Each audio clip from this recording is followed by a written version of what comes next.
The old man hadn't touched that watch in over a decade. It sat on the edge of his bookshelf, half buried beneath dust and unopened letters, the leather strap cracked, the glass chipped. It didn't even tick anymore. But Alexander Whitmore never threw it away, because it once belonged to someone he trusted, until that trust was shattered. He wasn't always this guarded. Years ago, Alexander believed in people. He gave generously, loved fully, trusted deeply. But one betrayal, one person who smiled to his face while stealing behind his back, was enough to close every door in his heart. Since then, kindness felt like a trick. Trust, a luxury he could no longer afford. That's why, when Elena started working at his estate, he noticed everything. She was soft-spoken, always early, never took personal calls while on duty. Her uniform was always clean, her hair always tied back neatly. She didn't flinch when asked to scrub the floor near the broken radiator or stay late to cover for someone who had called out. In fact, she never complained at all. Too perfect, he thought. No one's that selfless, not anymore. So Alexander did what only a man with too much money and too many scars would do. He planned a test, not a loud, dramatic one. Nothing that could be traced back to him. Just an open drawer, a couple of bills sticking out, a gold bracelet resting beside them. Enough to tempt, but subtle enough to seem like a careless mistake. Then he waited. He didn't call in anyone else. No cameras, no security, just him, seated in the next room, door cracked slightly open, breath quiet as he listened to the soft creaks of the floorboards as Elena made her way down the hallway during her regular cleaning round. He didn't know what he expected to see. Maybe a quick glance around, a hesitant hand reaching toward the drawer. Maybe guilt or greed. But as she stepped into the study, her footsteps slowed. She paused near the door, like something felt off. Then she walked straight past the drawer, not even a glance. Instead, her eyes landed on the dusty old watch. She moved toward it gently, almost like she recognized it. She didn't touch anything else. Just picked up the watch, cradled it in her palm, and wiped it clean with the corner of her apron. Alexander sat frozen. Then she did something he hadn't expected. She smiled, not at the valuables, not at the room, but at the memory the watch must have stirred in her. Then softly she whispered, "You would have liked this place, Papa," and placed it back right where it had always been. Alexander's breath caught in his throat, because in that one quiet moment he saw something far more valuable than gold. And for the first time in years, he didn't feel alone in the room. He didn't sleep that night. Alexander lay in bed, staring at the ceiling, listening to the faint ticking of the grandfather clock in the hallway, a sound that had become his only nighttime companion since his wife passed 5 years ago. He kept seeing her, Eleanor, holding that watch like it meant something, whispering to someone who wasn't there, the way her voice broke just slightly on the word Papa. He turned over, frustrated with himself. It had just been a moment, a brief, quiet act, and yet it cut through him like a blade. What was it about her? The next morning he had his assistant pull Elena's file, not out of suspicion anymore, but curiosity. There wasn't much. No criminal record, no social media to speak of, just a handwritten resume, a reference from a local community centre, and a note in the margin from the hiring agency. Humble, quiet, hard worker, took 2 jobs to support her family. Family. That word hit harder now. He stared at the photo she'd submitted. Just a simple headshot. No makeup. Eyes that held more than they said. He set the file aside and went about his day. But something had shifted. He found himself listening for her in the halls, catching glimpses of her from the window as she moved from room to room with her cleaning cart and quiet focus. She never lingered, never snooped, never asked for anything. And yet, she carried a heaviness. It wasn't loud, but it was there. In the way she folded towels with too much care. In the way she paused sometimes just for a second before opening a door. So he started noticing things he hadn't before. The worn-down soles of her shoes. The way she always packed her lunch, usually something simple, like rice and beans, and ate alone on the bench behind the kitchen. The phone call she took one afternoon when she thought no one was around. Low voice, soft words. "Mama, I'll bring the medicine tonight, I promise. Just rest, okay? Tell the girls to do their homework." That's when it clicked. She wasn't perfect, she was exhausted, and still she showed up every day with dignity and grace. Not because she wanted praise, but because she didn't have the luxury of falling apart. That night, Alexander stood in front of the same drawer he'd left open days before. He reached in, not for the money or the jewellery, but for the watch. The one she'd cleaned with such quiet tenderness. He hadn't touched it in years. It used to belong to his brother. The same brother who ran off with his money, left the company in shambles, and never looked back. Alexander used to wear it every day. Now it just reminded him of the one time he let his guard down. Until Elena. She hadn't tried to fix him, hadn't even known she was being watched. And yet she did something no one else had managed in years. She made him feel human again. The following day, Elena showed up early, like she always did. She didn't know Alexander was already awake, standing quietly at the window with a cup of black coffee growing cold in his hand. He watched as she walked up the driveway, her coat a little too thin for the morning chill, a plastic grocery bag in one hand and her old tote slung over her shoulder. She paused at the front steps and exhaled slowly, like she was bracing herself for another long day. Alexander turned away before she saw him. He wasn't sure what he was feeling. Gratitude, maybe? Guilt, definitely. For watching her like some kind of judge. For assuming the worst, just because life had taught him to. Later that morning, while Eleanor was wiping down the bookshelves in the study, Alexander stepped into the room. She turned quickly, startled. It was rare he came in while she was working. "Mr. Whitmore," she said, setting her rag aside, "I can come back later." "No," he said, holding up a hand. "It's fine, I actually wanted to talk to you." She nodded cautiously. He walked over to the old wooden desk and picked up the watch, the same one she'd cleaned days earlier. He held it in both hands, studying it for a moment. "This belonged to my brother," he said quietly. "We used to be close. He was my business partner, my best friend really, until he wasn't." Elena didn't say anything, but she listened, fully. "He took everything," Alexander continued. "Money, clients, years of work. I didn't even see it coming. Since then, I've kept everyone at arm's length, even the good ones." He looked up at her, his voice softening. "I think I did that to you." Eleanor lowered her eyes. "You don't owe me an explanation, sir." "No," he said, "but I owe you something." He walked to the cabinet and pulled out a small envelope. "There's a letter in here, and something else." She hesitated. "Sir, It's not a reward," he interrupted gently. "It's a thank you. For reminding me that not everyone's out to take something, that there's still goodness in the quiet people who just do what's right, even when no one's watching." She took the envelope slowly, eyes shining, but she didn't open it. "Your father," he added, nodding toward the watch. "He must have been a good man." She smiled then, small and bittersweet. "He was. He passed when I was 17. He used to fix watches like this. Said time was a gift we never really own, just borrow." Alexander blinked hard, clearing his throat. He was right. There was a silence between them, not awkward, not heavy, just full. Then she said, "Thank you, Mr. Whitmore. This means more than you know." He nodded and turned to leave, but just before stepping out he paused. "Eleanor," he said, "you ever think about managing a household staff? I think you'd be good at it." She looked up, surprised. "Me? You already do the work of 3 people. Might as well get paid for it." Her eyes widened, the disbelief obvious. "You'd have benefits, a more flexible schedule, and time to take care of your mom." She opened her mouth to speak, but the words wouldn't come. So she just nodded, tears threatening to spill. And in that moment, neither of them said anything more. Because sometimes the most important conversations aren't filled with words. They're filled with grace. Eleanor didn't tell anyone about the promotion, not right away. She took the envelope home, placed it carefully in the drawer beside her mother's medication, and sat at the kitchen table for a long time, just staring at it. The letter inside wasn't long, just a few honest words and an offer that felt too generous to be real. The next morning her daughters noticed the difference before she said a word. "You're smiling," her youngest Lily pointed out, squinting suspiciously over her bowl of cereal.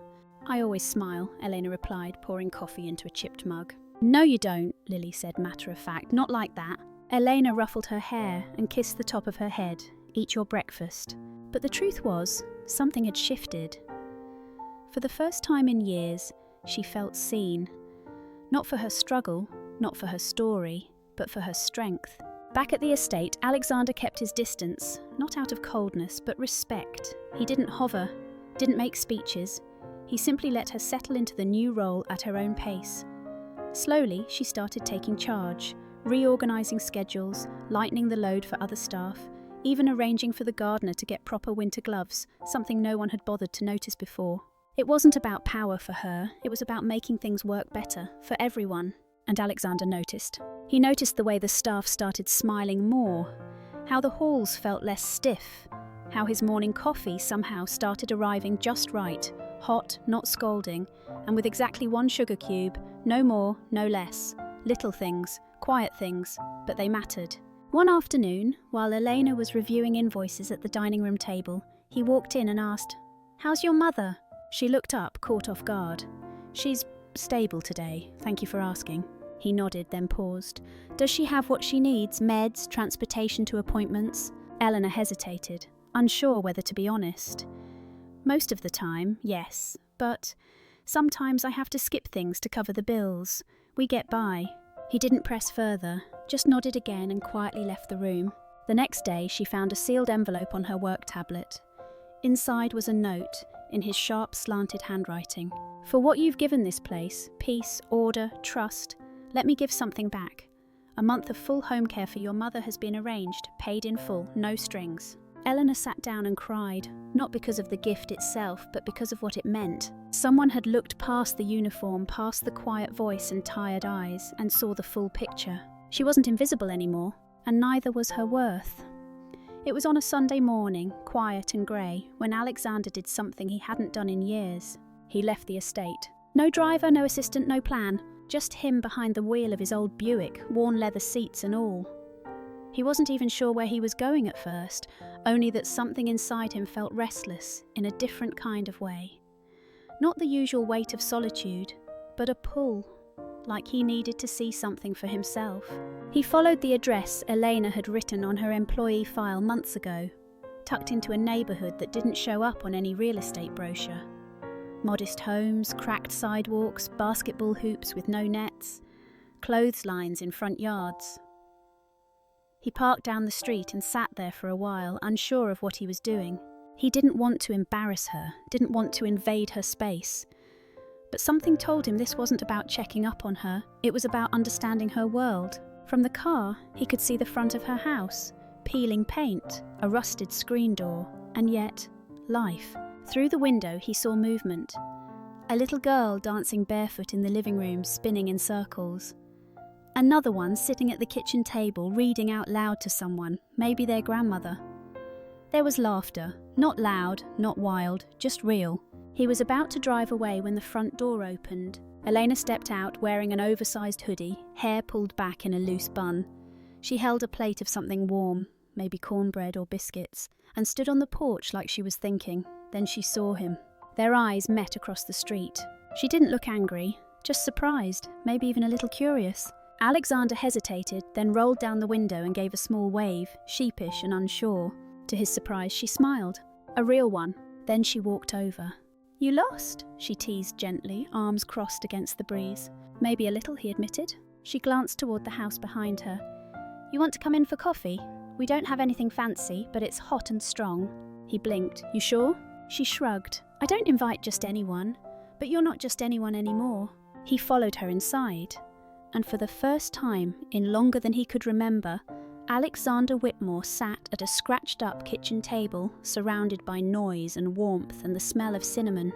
It wasn't a palace, it wasn't spotless, but it was alive. And he realised then, this woman who showed up each day to serve quietly in his world was the anchor of her own, a protector, a provider, a mother doing everything she could to build something steady from scraps.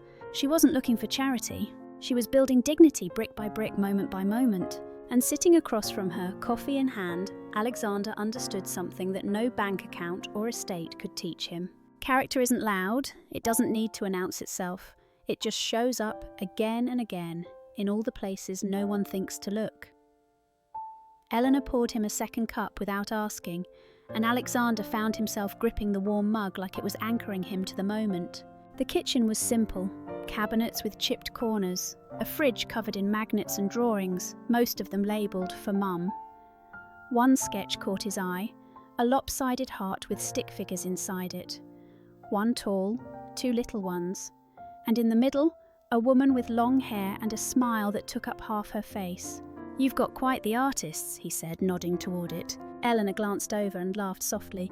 "That one's Lily. She thinks I'm some kind of superhero." Alexander looked at her. "She's not wrong." That quieted them both. From the next room, the sound of a cartoon filtered in through the walls.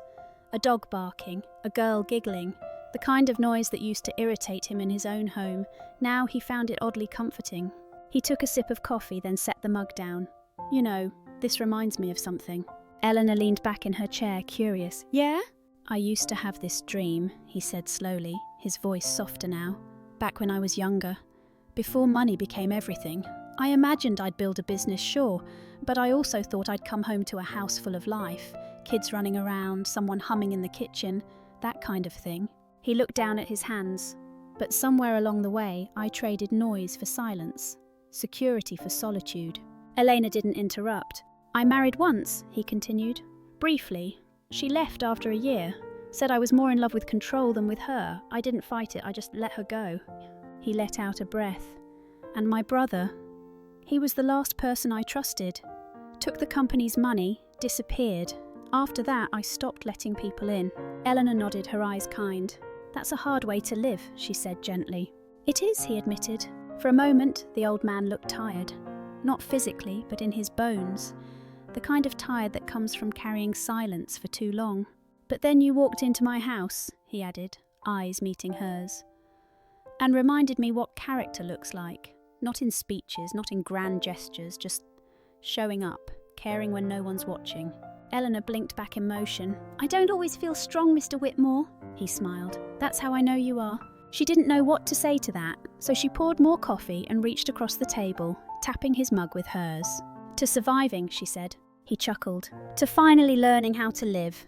And in that tiny kitchen, surrounded by noise and crumbs and little girl drawings, something unspoken passed between them. Not romance, not obligation, but a kind of quiet trust. The kind you build when you've both been broken, and somehow still choose to keep showing up. The following week, things felt different. Not dramatic, not sudden, just lighter. At the estate, staff started noticing small changes.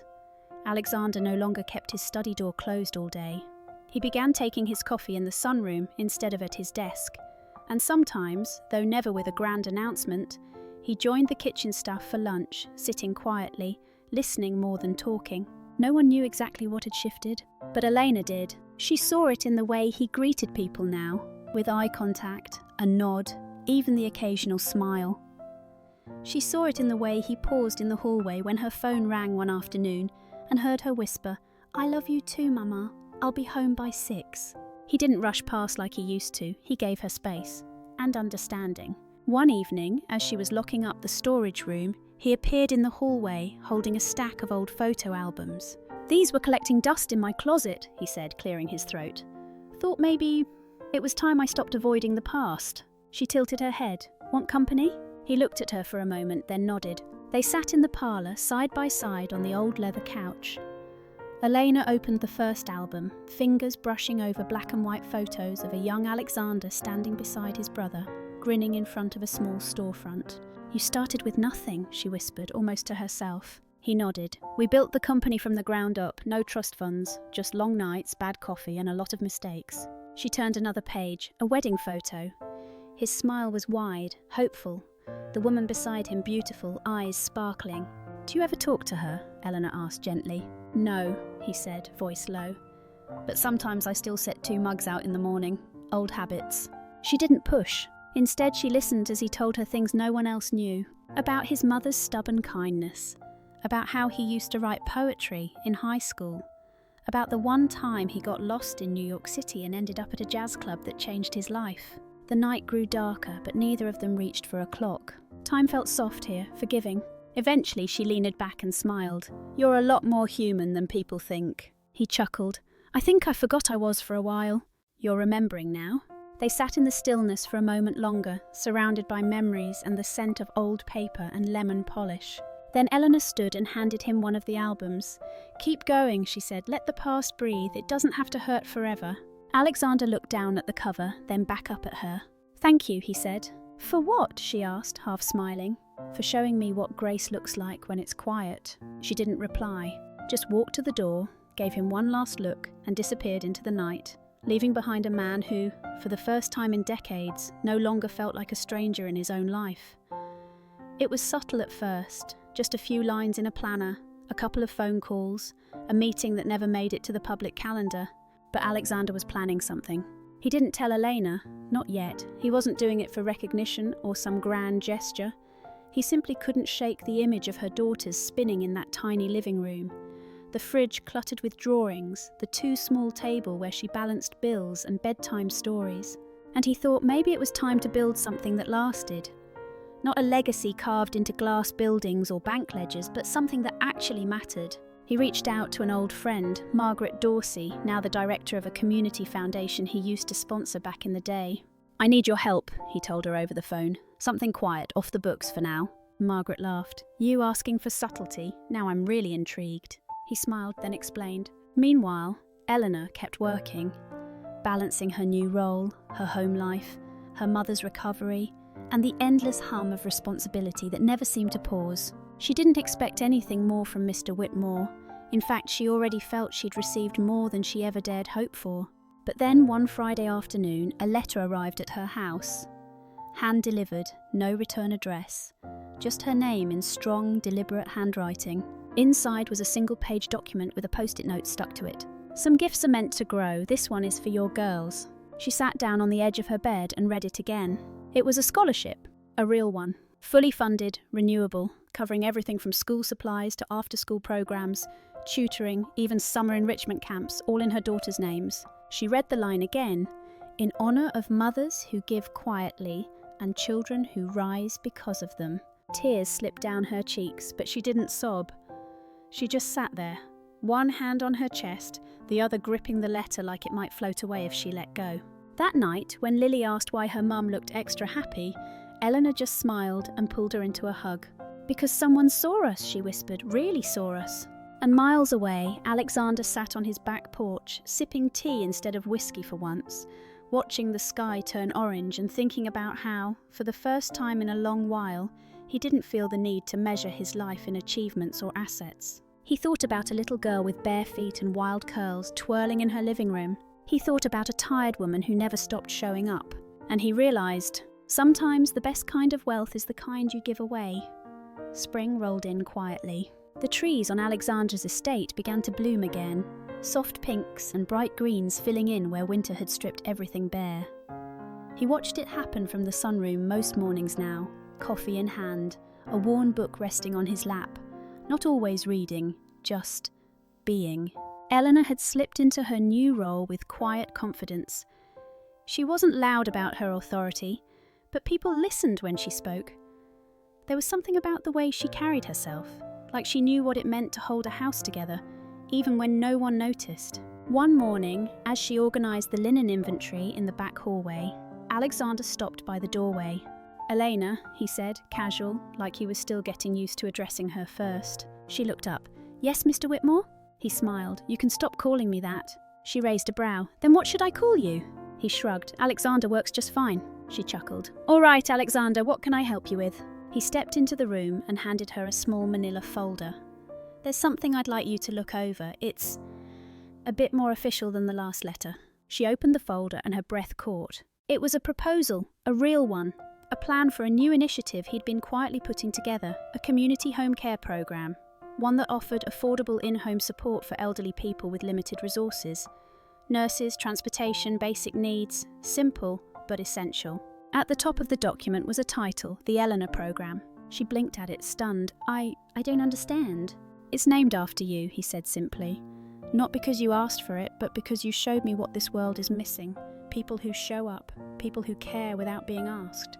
Eleanor put a hand over her mouth, trying to breathe through the lump forming in her throat. He continued gently, "I want you to oversee it, not just as a name on the paper, as a partner."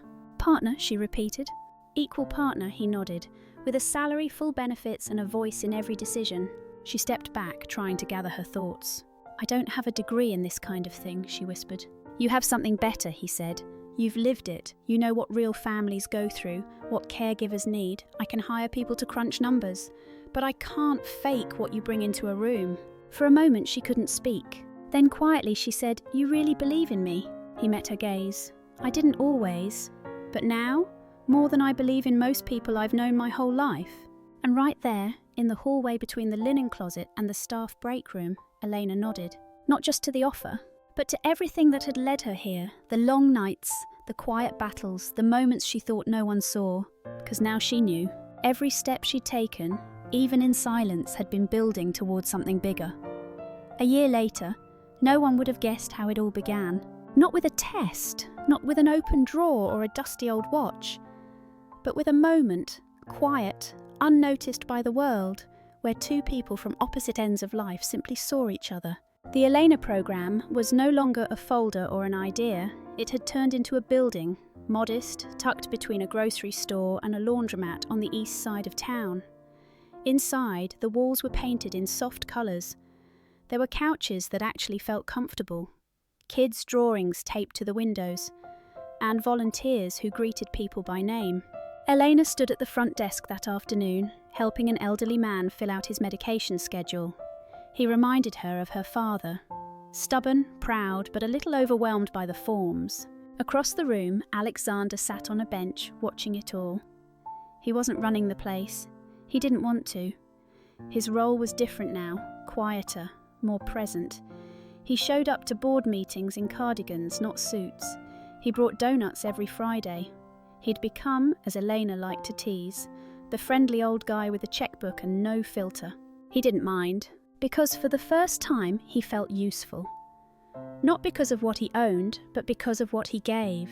That afternoon, as things began to wind down, Elena walked outside to find him sitting under a tree beside the parking lot, sipping lukewarm coffee and staring at the sky. "You all right out here?" she asked, joining him on the bench. He nodded, just thinking. "Dangerous," she teased. He chuckled. "I was thinking about how this place, what we built, it's nothing like I imagined my legacy would look." She tilted her head. "And that's a bad thing?" "No," he said, "it's better." They sat in silence for a while, the hum of the neighbourhood around them, kids on bikes, a dog barking down the street, wind rustling the trees. Then Alexander reached into his coat pocket and pulled out the watch. The same one. Still cracked, still silent but polished now, loved. He handed it to her. "I want you to have it." Elena froze. "Alexander, I can't." "You already did," he said softly. "The day you picked it up and treated it like it mattered. Like someone mattered. You reminded me that what's broken isn't always useless. Sometimes it just needs a little care." She looked down at the watch, then back at him. "I'll keep it safe," she said. "I know," he smiled. "That's why it's yours." And in that simple exchange, no headlines, no speeches, the story came full circle. A man who had once tested the heart of another had found his own. And a woman who thought no one was watching had quietly changed a life. Maybe two, maybe more. Because the truth is, some of the most meaningful things in this world begin in silence. In the way someone dusts a forgotten object. In the way a mother whispers, "I'll figure it out," and means it. In the way a stranger sees not your struggle, but your strength. And as the sun dipped low behind the city, painting everything gold for just a few moments, two people sat side by side, no longer a maid and her employer, but equals. Proof that sometimes the smallest gestures echo the loudest, and that integrity, the kind no one claps for, the kind that happens when no one's watching, is what truly leaves a mark. I think what touched me most about this story wasn't the big moments, but the quiet ones. The way Elena just kept showing up, the way Alexander learned to open his heart again, not through speeches, but through simple acts of trust. It reminds me that people don't need to be loud to be strong. Sometimes the most powerful kind of goodness is the kind that never asks for credit. Thank you so much for spending your time with this story. If it moved you even just a little, I'd really appreciate it if you gave this video a like, subscribed to the channel, and shared your thoughts in the comments below. Every comment, every click, it means more than you think. See you again soon, right here on Rain Inside.